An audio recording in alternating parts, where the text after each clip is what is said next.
É um prazer enorme estar aqui e compondo essa mesa e compondo esse evento que foi gestado por 2 anos e que se materializa de um modo muito bonito desde ontem e que vamos até amanhã. Então, eu só tenho a agradecer essa oportunidade.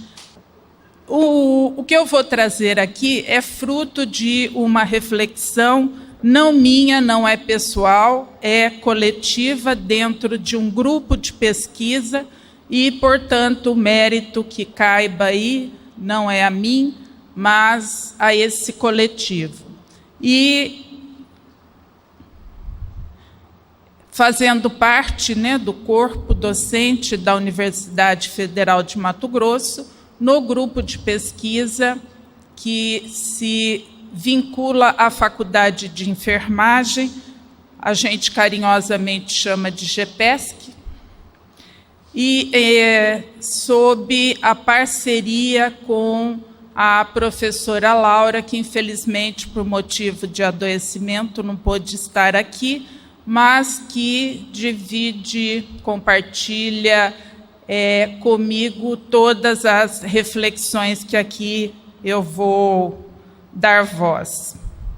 Eu começo a reflexão trazendo uma reflexão que me foi colocada semana passada num evento que eu participei, que se chama Roda de Conversa Fiara Escrita, e a Nina Veiga nos colocou essa reflexão. O mundo é comigo dentro. E eu penso que essa reflexão faz todo sentido ao que trouxemos até agora aqui. Eu começo com algumas indagações. Como é possível apreender a espiritualidade vivenciada pelas pessoas? Que aprendizados podemos retirar dessa apreensão? Para que estamos aqui durante 3 dias refletindo intensamente nesse coletivo sobre a espiritualidade? Que lições essas reflexões nos trazem? Eu trouxe de um estudioso francês uma reflexão que ele faz sobre o tempo, mas que nos esclarece muito também a respeito da espiritualidade. E ele afirma que, se não me interrogam sobre o tempo, eu sei o que é. Se me interrogam, eu não sei. Mostrando que o tempo, e aí bem a calhar a espiritualidade também, ela é de uma dimensão muito mais intuitiva na sua compreensão do que propriamente intelectiva. E por isso estamos aqui trazendo diversos olhares para podermos pensar a espiritualidade de um modo ampliado. Então, essa imponderabilidade da espiritualidade traz consequências para a sua percepção, e ela só pode ser percebida, apreendida, como uma dimensão de experiência existencial. Não há outro modo de tomá-la. Ela não é algo que se meça, que se pese, que se tenha elementos materiais para poder medi-la. Ela é uma experiência existencial. E não é vivida em outro plano que não do cotidiano. A materialidade dela está naquilo que realizamos no cotidiano. Ela não é etérea, ela não é de uma dimensão transcendente no sentido de que não possamos dela nos apercebermos, mas há necessidade de ter olhos de ver. E é dessa dimensão existencial que nós nos detivemos para poder aqui trazer algumas reflexões. Nosso grupo trabalha com pesquisa e trabalhamos isso na graduação e na pós-graduação, no mestrado e no doutorado em enfermagem.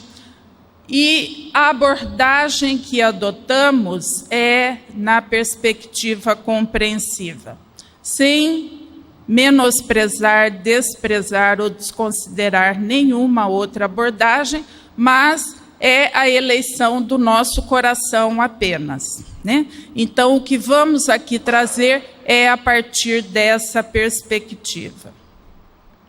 Trabalhamos com histórias de vida como um método, trazendo histórias da vida.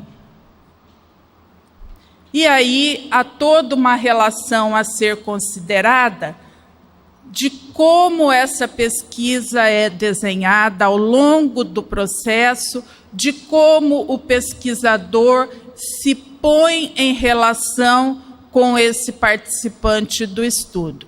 Mas, se eu fosse ficar aqui, eu falaria pelo menos por uma noite inteira, né, que é o que temos pela frente. Então, não vou me deter nisso, e à medida que eu for falando, vocês vão entendendo como essas relações se fazem. Eu adoro imagem, então eu penso por imagem, consequentemente, eu entendo que a imagem esclarece bastante, por isso eu vou abusar até delas, me perdoem já de antemão. Esse é um quadro da Tomi Otaki, que morreu há pouco tempo, né? Uma pintora maravilhosa que morreu com 101 anos, se não me engano. E esse quadro nos mostra bastante o cotidiano da família. Ele nos fala que há relevos e intensificações de alguns acontecimentos. E se todos nós pensarmos em nosso próprio cotidiano, vamos ver que ele não é uma folha em branco, assim como ele não é algo amorfo, mas ele tem intensificações, que era o que o quadro nos propunha. Este quadro nos traz uma ideia, né, de uma certa centralidade. Conseguimos ver que a cor ela tende para o centro e ali se acentua, mas sem desfocar o que está à sua volta. E esta imagem nos remete a uma certa centralidade que o adoecimento toma em nossas vidas quando ele acontece a nós ou a alguém de nossa família.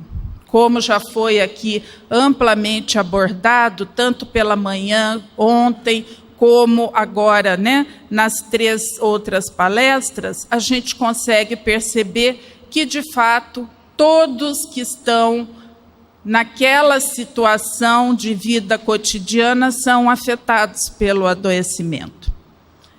Nesta imagem, nós procuramos trazer um relevo da espiritualidade. É nesse cotidiano que fomos buscar o humus da espiritualidade, não como algo que se destaca, que está fora, mas com alguns relevos que nós, como interessados em compreender isso na vida das pessoas, pudemos trazer. Então, a partir de uma história de vida que nos foi narrada, e para vocês terem uma ideia, a história de vida ela não se apreende, não se deixa aprender num único encontro. Nós temos histórias e nós temos um banco em pesquisa com mais de 20 histórias de vida, às vezes com 10, 12 encontros com duração de 1h30, 2 horas. Isso gera um volume assim enorme de transcrição, não apenas das narrativas das pessoas, mas de observação de quem está ali naquela situação. Nunca vai uma pessoa só, né? O aluno de graduação ou de pós-graduação sempre vai numa situação de mais pessoas para que todo o contexto possa também ser apreendido daquilo que está sendo dito. Então, nós temos, assim, uma enormidade, né? Quando passamos para o Word, cada história de vida dá em torno de 150 páginas transcritas, 200 páginas, para vocês terem uma ideia que é uma história colhida com profundidade.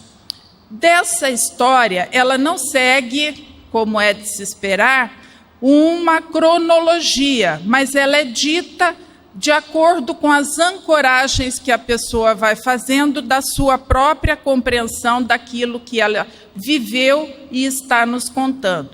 E o que nós fazemos é dar certos relevos àquilo, pôr em evidência alguns elementos que nos chamam a atenção.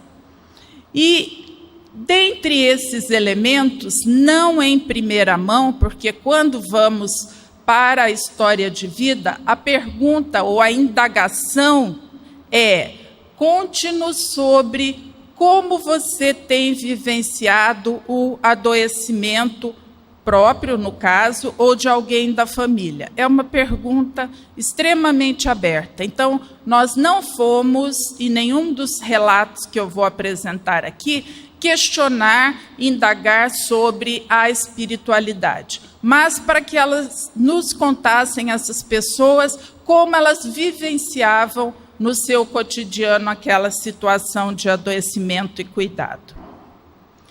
E aí obtivemos, né, como eu disse, para mais de 20 histórias vivas, porque elas são extremamente vivas, transcritas na íntegra, do modo como foram ditas, e elegemos a família de Belchior, de Marco Antônio, de Bete e de André. Vou trazer assim, um resumo extremamente rápido de cada uma delas. A família de Belchior, uma criança de 10 anos.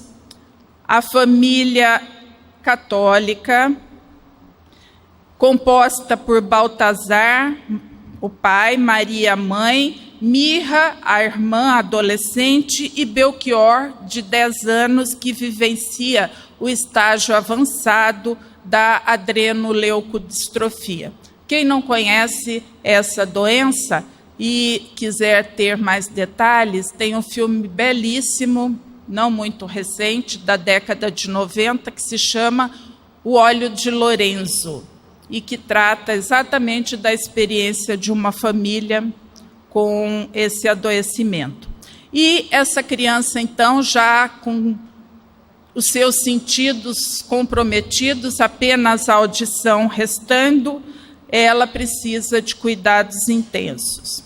A família de Marco Antônio, que é um jovem de 21 anos, também família católica, que é composta pelo pai, pela mãe e 5 filhos, e uma tia que é considerada pelo Marco Antônio como sua segunda mãe, dada a sua relação com ela. E ele vivencia a situação de concomitância do problema renal e do câncer. O problema renal desde o seu nascimento, que teve todo um comprometimento de hidronefrose com necessidade de retirada de um rim, inclusive. E um câncer não Hodgkins que apareceu na adolescência. A família de Bete, 34 anos, que professa a religião evangélica. A família composta por ela, pela filha Bruna e Beatriz, adolescentes, Dona Carlota, sua mãe, e Genésio, padrasto, com quem ela mantém um relacionamento bastante conflituoso. Um câncer de mama aos 29 anos, diagnosticado, que aos 34 a leva à morte, e com comprometimento, metástase óssea e pulmonar. Morreu em dezembro de 2001, inclusive ainda durante a fase de trabalho de campo da mestranda que a acompanhava. A família de André, 49 anos, também católica, é composta por ele, por Gabi, sua esposa, os 2 filhos, um neto, o irmão e a irmã que participavam do seu cuidado. Câncer retal, colo retal, que teve uma fase de tratamento em São Paulo, outra aqui em Cuiabá, com colostomia e metástase. Ao longo de 6 anos, foi submetida a vários processos terapêuticos e morreu em 2010. E aí a grande pergunta é: como conferir relevo à vivência dessas famílias? A necessidade de buscar a essencialidade dessa dimensão espiritual encarnada nesse próprio viver. Ela não está em outro lugar que não no nosso próprio viver cotidiano. E é interessante que no Livro dos Espíritos, a primeira questão que é feita por Kardec é: o que é Deus? E os espíritos respondem que Deus é a causa primária de todas as coisas. E o que é Deus para as pessoas que nós cuidamos? Especificamente dessas 4 que trabalhamos, mas que não é diferente daquelas que estamos aqui, inclusive. Se formos ver, isso daqui é a reprodução do nosso próprio modo de pensar. Trabalhando com essas 4 histórias de vida e esmiuçando as entrevistas, levantando os elementos que nos falavam de espiritualidade, conseguimos fazer um desenho sintetizador que, feito provisoriamente, está posto aqui. Então, Deus, ele pode assumir a figura de um ordenador da vida e um interventor nos acontecimentos. E depois eu vou trazer alguns exemplos disso. Também ele pode ser o provedor e doador das condições espirituais e materiais para o viver, assim como sustentador da vontade de viver. E é interessante que, se formos à frente no Livro dos Espíritos, Allan Kardec, na questão de número 10, ele questiona: pode o homem compreender a natureza íntima de Deus? E a resposta que ele obtém é: não, falta-lhe para isso o sentido. Mas, claro que ele nunca para, né? Ele é indagador por excelência. Ele ainda questiona: quando dizemos que Deus é eterno, infinito, imutável, imaterial, único, onipotente, soberanamente bom e justo, temos uma ideia completa de seus atributos? Parece que dissemos tudo de Deus, né? E ainda assim, a resposta que ele obtém é: do vosso ponto de vista, sim, porque credes abranger tudo. Sabei, porém, que há coisas que estão acima da inteligência do homem mais inteligente, as quais a vossa linguagem, restrita às vossas ideias e sensações, não tem meios de exprimir. Então, quando vemos, né, aquelas dimensões que as pessoas nos falam, um Deus provedor, um Deus ordenador, estamos fazendo a interpretação de Deus que a nossa condição nos permite. E não cabe julgamento de valor se isso está certo, se está errado, porque às vezes entra em conflito com a nossa perspectiva como profissional da saúde. Mas não está ali para ser questionado se está certo ou se está errado. É aquele modo de enxergar que a pessoa consegue. E esse modo de enxergar é que a sustenta naquelas situações mais difíceis. E como essas pessoas, então, manifestam essa presença de Deus em suas vidas? Na dimensão de Deus como ordenador da vida e interventor nos acontecimentos, tem uma fala de Beth que nos diz assim: já está escrito, Deus escreveu, se você ir por esse caminho, sua vida vai ser assim, assim e assado. Se você ir por esse outro caminho, sua vida vai ser assim, assim e assado. Tudo está prescrito. Se você ir por este caminho, vai acontecer tudo isso. Então, Deus, ele vê lá. Só que ele escreveu, você escolhe. Ele deu livre-arbítrio para você escolher o caminho que você quer trilhar. Então, Deus ordena, mas o livre-arbítrio continua sendo nosso. Essa é a perspectiva de Beth, e que podemos encontrar elementos muito parecidos, né, com o nosso modo de pensar. Na figura de Deus como provedor e doador de condições para o viver, Deus ganha uma característica pragmática e encarnado nos acontecimentos cotidianos. Lair, a tia de Marco Antônio, aquela que ele considera como segunda mãe, ela diz, foi difícil, né, até a gente acostumar, que a gente assim, de repente, a gente fica muito preocupado, mas com o tempo a gente foi acostumando com os problemas dele. Um tempo estava bem, outras vezes a gente sufocava mais. O médico falava coisa mais difícil, né? Aí foi indo, até, né, que Deus ajudou, que teve uma boa resposta.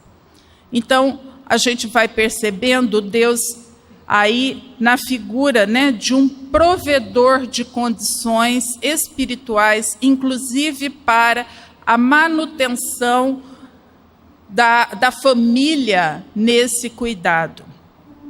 O pai de Belchior, por sua vez, nos mostra a dimensão de Deus provedor de condições materiais. Hoje eles não entregam nada, e aqui ele está falando, né, das condições para poder cuidar desse filho tão adoecido, que é cuidado em casa, à época da entrevista, sem home care. A família cuidava, ele inclusive tinha uma gastrostomia e todo o cuidado era feito pela mãe e o pai em forma de turnos. Um trabalhava de dia e cuidava à noite, o outro trabalhava à noite e cuidava de dia. Hoje eles não entregam nada, e aí ele se refere ao bottom da colostomia, da gastrostomia. Aí, essa outra mãe diz que conseguiu pela promotoria da infância, porque pelo SUS é demorado. Não sei, deixa a gente assim, com a cabeça sem saber o que a gente pensa. Pedir força a Deus e não desanimar, porque senão... Então, a gente vê a necessidade da fé em Deus, da crença, para, inclusive, suportar a situação de conseguir condições materiais para o cuidado. E a dimensão de Deus sustentador da vontade de viver, aí na fala de André. Aí cheguei lá e o cara, o médico, me deu porretada, falou, o seu problema é esse, o câncer. Fiquei com medo de perguntar, né, se era benigno ou maligno. Aí, mas doutor, é benigno ou maligno? É maligno. Eu sozinho no mundo desse meu Deus. aí já vem aqueles pensamentos ruins na cabeça de vou pegar, vou destruir minha vida, vou acabar comigo. Mas nunca pode esquecer que tem lá em cima um Deus, né? E ele já, a cada momentinho que se fala assim, ele chega e põe a mão. Aí vai indo, Deus sempre colocando no lugar.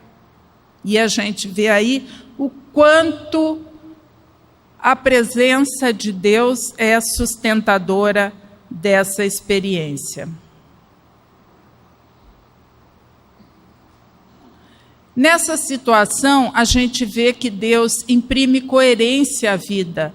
E as situações, quanto mais difíceis, essa coerência mais necessária é para que o ser não desagregue a sua inteireza nessa vivência. E é interessante que, quando fomos buscar a perspectiva filosófica, encontramos algo muito parecido com isso que essas pessoas nos trazem de sua vivência. Esse filósofo, ele nos mostra que Deus, ao longo da nossa história como seres humanos, ele aparece como criador da ordem do mundo, como natureza do mundo e como criador do mundo. Então, bem próximo do que conseguimos aí sintetizar dessa vivência que nos foi trazida. A espiritualidade, como eu disse, ela se mostra encarnada na vivência das pessoas e de modo bastante intenso. Então, ela se mostra encarnada nos acontecimentos cotidianos, e aí ela dá concretude à dimensão sagrada divina. Ela também se manifesta de forma ativa através de ações diretas e concretas, as pequenas graças que a gente vai acumulando na vida, que são aquelas resoluções, né, para aqueles problemas tão difíceis que vão acontecendo, com a ajuda de alguém, com uma solução que parece que aparece, que se manifesta do nada, né? Então são tomadas como as pequenas graças, aqueles acontecimentos que vão melhorando a nossa situação. Ela também se mostra apaziguadora das situações e oferece um futuro esperançoso, o que nos alimenta em situações tão difíceis como todas essas que vimos, né, até agora, é a esperança em um futuro melhor. O cuidado também, ele ganha uma dimensão sagrada, e aí quem trabalha com família consegue perceber isso, né? As pessoas põem o seu amor, a sua dedicação naquilo que estão fazendo em prol do outro. E esse cuidado, ele ganha uma dimensão espiritual também quando as pessoas cuidadoras dizem: eu não sei de onde eu tiro forças para cuidar, eu cuido porque Deus me ampara. A espiritualidade também, ela tem expressões muito próprias, né? Ela se manifesta diferentemente em cada família e em cada pessoa. Ela produz uma comoção, no sentido assim da solidariedade. Ela traz outros para auxiliar no cuidado e na sustentação dessas experiências.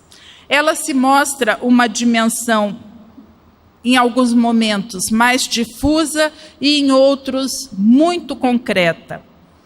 Ela também se manifesta em um movimento em espiral, em que passado, presente e futuro passam a se alimentar. A esperança de um futuro melhor alimenta o hoje, e as experiências do passado trazem elementos sustentadores também para esse cuidado necessário no hoje. E ela se relaciona aos modos de ser e viver de cada família. Ela tem, portanto, uma dimensão coletiva, ela pode sim ser experienciada coletivamente, mas sempre na dimensão individual. Cada um leva o seu modo de experienciar essa espiritualidade para esse coletivo. E como podemos pensar essa potência cuidativa com base na espiritualidade, né? Já que estamos aqui em um congresso que reúne profissionais e não profissionais, mas de qualquer forma seres humanos que ou cuidam ou são cuidados em diferentes momentos, né? Precisamos considerar que a situação do adoecimento, ela se faz no todo do viver. As pessoas e famílias buscam o bem viver para si e para os seus. A gente faz muito julgamento de valor, né? Eu acho que somos juízes absolutamente implacáveis. E nós julgamos muito e conhecemos pouco da vida dos outros, né? Talvez por isso sejamos tão pouco caridosos com as experiências dos outros. O divino encarnado no aqui e agora é o que confere sentido ao futuro, que, de outro modo, seria mistério, mas que se torna um futuro esperançoso. E aí a gente traz eu acho maravilhosa essa fala, né, de Jung, quando ele diz: conheça todas as teorias, domine todas as técnicas, mas, ao tocar uma alma humana, seja apenas outra alma humana.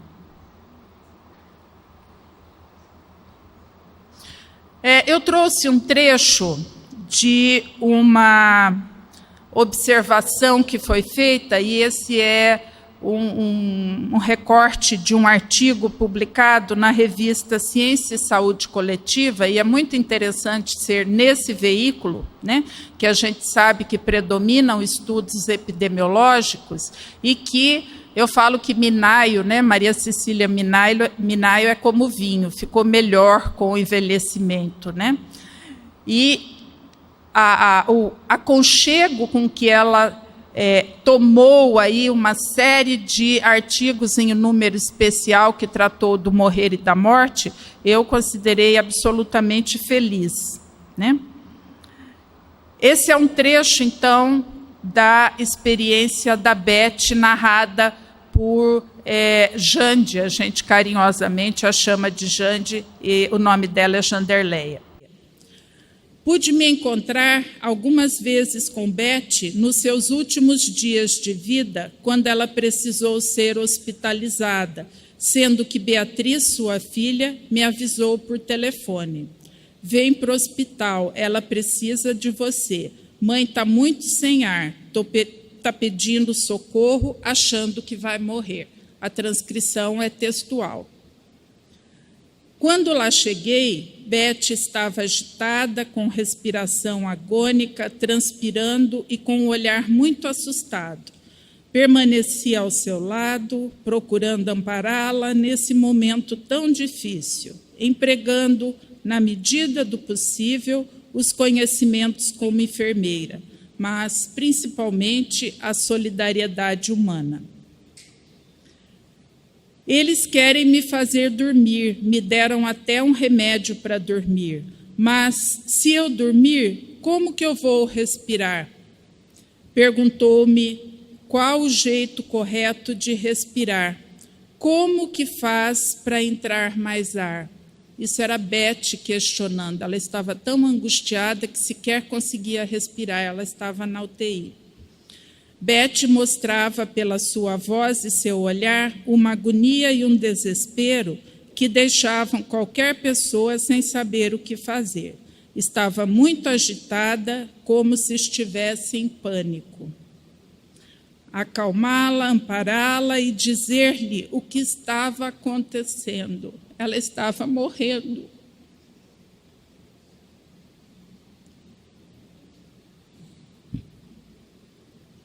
Foram as dimensões do cuidado possível pela presença por inteiro na situação limite. O sono repousante que sobreveio à nossa conversa em silêncio mostrou o quanto o cuidado presença foi efetivo naquele momento.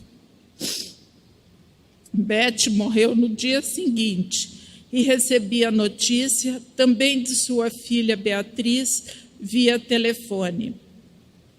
Beatriz demonstrou calma e tranquilidade em sua voz, o que me fez pensar que, após esse longo período de adoecimento, já era possível a aceitação da morte. Compreendi que, embora não seja possível transformar a circunstância da morte, é preciso transformarmos-nos e as nossas atitudes através da maneira de lidar e entender o processo da morte.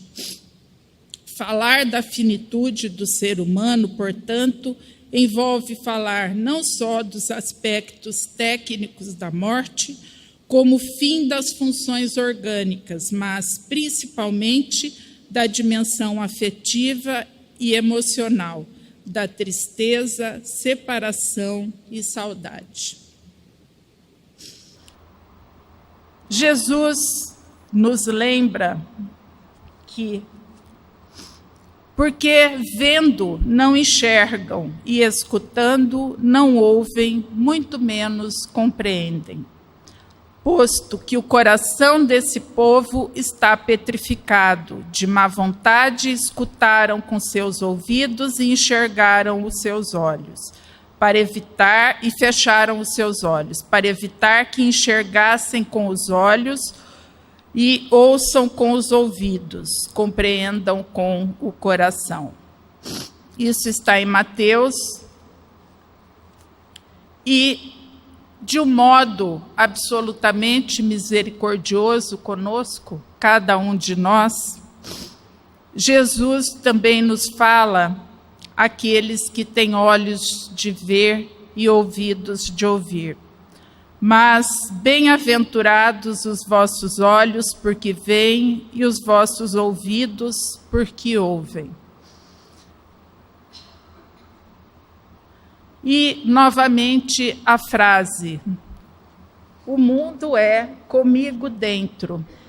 E é desse modo que precisamos nos aproximar das outras pessoas, que nós nos colocamos muito em uma situação de juízes do mundo, juízes das pessoas, e não como alguém que está no mundo e, por isso, ele sofre a nossa influência também.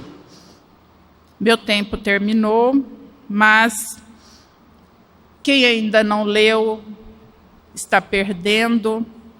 O Pequeno Príncipe e a Sábia Raposa, quando ele pergunta: que quer dizer cativar? E a raposa lhe responde: é algo quase sempre esquecido, significa criar laços.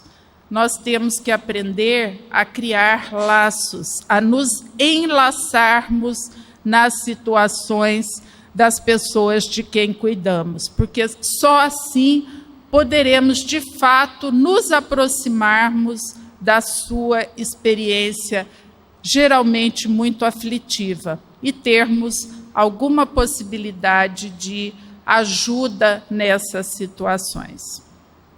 Agradeço muito pela oportunidade e que fiquemos todos com Deus. Muito grata.